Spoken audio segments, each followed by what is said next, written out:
Headman একাডেমিতে যাচ্ছি। পান্থপথে আসলে আমার এই রাস্তাটা এত ভালো লাগে, পুরো একেবারে সবুজে ভরপুর। মানে ঢাকার ভিতরে মনে হয় এই রাস্তাটাই এত সবুজ। তা বাবুকে হেডম্যান একাডেমিতে নিয়ে আসলাম, ওরা ক্লাস করতেছে আর আমরা ভাবিরা মিলে আজকেও গেলাম গ্রিন রোডে মানে নাস্তা করার জন্য। আজকে আর পরোটা খেলাম না, যেহেতু গ্যাসের সমস্যা আছে। আজকে এটার কি বলে, নান রুটি না তন্দুর রুটি জানি না, রুটি আর একটু ভাজি আর চা। মানে আজকেও আরেকটা ভাবি খাওয়ালো, মানে আমরা রোটেট করে খেয়ে থাকি। তা আমার পালাটা এর আগে একদিন হয়েছিল, আবার আসবে।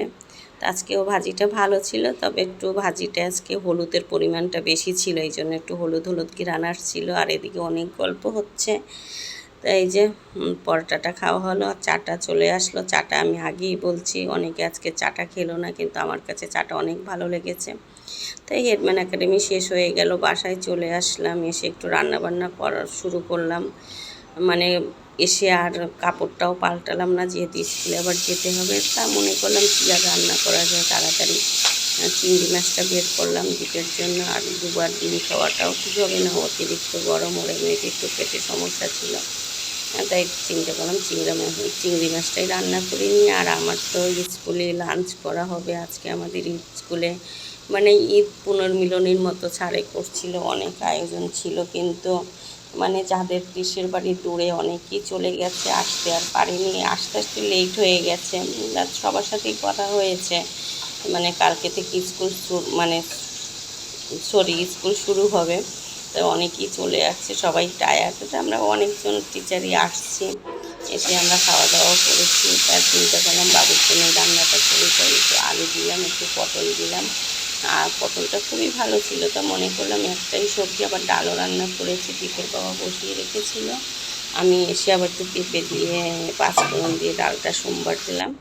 আর এখন মাছটা রান্না করার জন্য আলু পটলটা একটু ভেজে নিয়েছি। আজকে আর কিছুই করলাম না, আজকে একেবারে ব্লগটা খুবই ছোট, শুধু এই রান্নাটাই তোমাদের সাথে শেয়ার করব। তা একটু হলুদ আর লবণ দিয়ে দিলাম, একটু ভালো করে ভেজে নিচ্ছি। মানে তাড়াতাড়ির সময় তো। তা মিসের সাথে কথা হয়েছে, বলছে ঠিক আছে মিস একটু আস্তে ধীরে আসুন।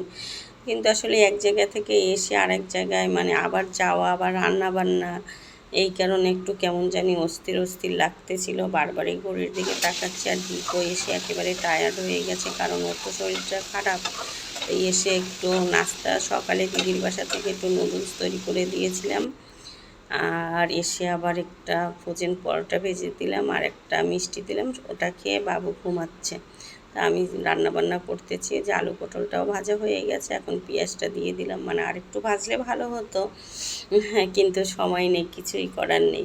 তবে চিংড়ি মাছ তো যেভাবে রান্না করা যায় সেভাবেই কিন্তু ভালো লাগে। মাছটা এমন একটা জিনিস, কিন্তু ইদানিং দ্বীপ তো দেওয়া হচ্ছে না, ওর একটু অ্যালার্জির সমস্যা। আমি তো খাবোই না, যেহেতু আমার শ্বাসকষ্ট, আমার খুবই ভয় লাগে চিংড়ি মাছটা খেতে। তো এই যে আলু পটলটা পেঁয়াজের সাথে একসাথে ভেজে নিচ্ছি। দ্বীপের বাবাও চলে আসছিল আমি যাওয়ার আগে। আলু পটলটা ভাজা হয়ে গেছে, এখন একটু দিয়ে দিলাম টমেটো আর মরিচ। টমেটো মরিচটা দিয়ে আবার একটু ভেজে নিচ্ছি, মানে কোনো রকম ভাজাভাজি হলে এখন জল দিয়ে দিলাম। জল দিয়ে একটু মশলা দিয়ে দেবো, যে সামান্য মশলাই দেবো, কারণ জিরের গুঁড়োটা আর পড়া হয়নি। তো বাটাটাই একটু বের করেছি, একটু হলুদের গুঁড়ো দিলাম, একটু মরিচের গুঁড়ো, একটু ধনিয়ার গুঁড়ো আর একটু জিরে বাটা। এটা দিয়ে মশলাটা ভালো করে কষিয়ে নেবে। যে একটু জিরে বাটাও দিয়ে দিলাম, দিয়ে মশলাটা ভালো করে কষিয়ে নিলাম। নিয়ে একটু কষানো হয়ে গেলেই জল দিয়ে দেব। এই যে আমার কষানোটা প্রায় হয়ে গেছে। দীপ বললো যে মা ভালোই লেগেছে। বললাম না, চিংড়ি মাছ যেভাবেই রান্না করা যাক সেভাবেই ভালো লাগে। তো কষানো হয়ে গেল, এখন জলটাও দিয়ে দিলাম। জানি না আজকেও একটু বাতাস আছে, কিন্তু সকালটা অনেক গরম ছিল, তাই আজ আর গাড়িতে আসলাম না, বাবুকে নিয়ে সিএনজিতেই আসলাম। আসলে সিএনজিতে আসা যাওয়া করলে না কনভেন্সটা আমাদের অনেক হয়ে যায়। এখন এই যে মাছটা দিয়ে একটু জল দিয়ে দিলাম, এটা ফুটে উঠলে ঢেকে দেবো।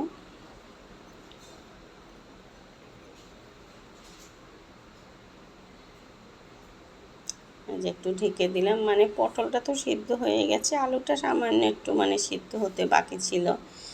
তাড়াতাড়ির সময় কি আর কিছুই করার নেই। যে এখন ঢাকনাটা খুলে বারবারই দেখছি যে কী অবস্থা। আলু পটলটা সিদ্ধ হয়ে গেছে, এই যে পটলটা সিদ্ধ হয়েছে, আলুটা একটু আছে, এই কারণে আবার একটু ঢেকে দিয়েছিলাম। তা রান্না বান্না হয়ে গেল, এই যে রেখে গেলাম বেড়ে, কারণ ওরা তো ভাত খাবে। তাই বাবুরা খেলো, আমিও স্কুলে চলে গেলাম। স্কুলেও লাঞ্চ হলো, সেটা তো আর শেয়ার করা যায় না। আর আসার সময় আজকে আবার সেই ওটাকে কী বলে, পরিচিত ফুলের গাছটা পেয়ে গেলাম, নিয়ে আসলাম। আরেকটা বেলি ফুল এখন একটু জল দিচ্ছে।